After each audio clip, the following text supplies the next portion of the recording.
Diseases that cannot be passed from person to person claim 41 million lives per year, which is equivalent to 74% of all deaths globally. But there may be a solution. Cardiovascular exercise significantly decreases the risk of cardiovascular, all-cause, and cancer mortality. These benefits are substantial and greatly outweigh those of any drug on the market. It's at this point that I'd like you to raise your arm like this and keep it up if you can. This will help me describe a key feature of my PhD. Now, there's many types of cardiovascular exercise, but I believe running is king. Anybody in the room who runs can attest to its ability to boost mental and physical well-being. It's free, it's convenient, regardless of where you live, who you are, your socioeconomic status, your gender, your fitness, your age, etc. So why don't we all run? Well, running is really, really hard.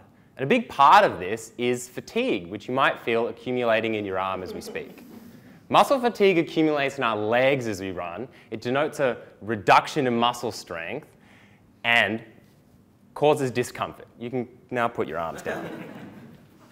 So my work will aim to address this by decreasing the barrier and therefore increasing the health benefits by boosting our ability to run. And so my PhD will look at fatigue, running, and running footwear. Fatigue is the enemy of all runners, but this is where the literature ends. At the moment, this information is very difficult to apply practically. Surely not all muscles are created equal. If we look at the individual contributions of muscles to running and the associated fatigue, we can then target and tune training protocols, rehabilitation interventions, and footwear design to reduce fatigue and associated adverse outcomes. So to look at the individual contributions of muscles and the associated fatigue, I created a novel protocol which will introduce fatigue into multiple individual muscles, and over 3 studies, I will look at the effect on energy costs, the role of footwear, and how we move.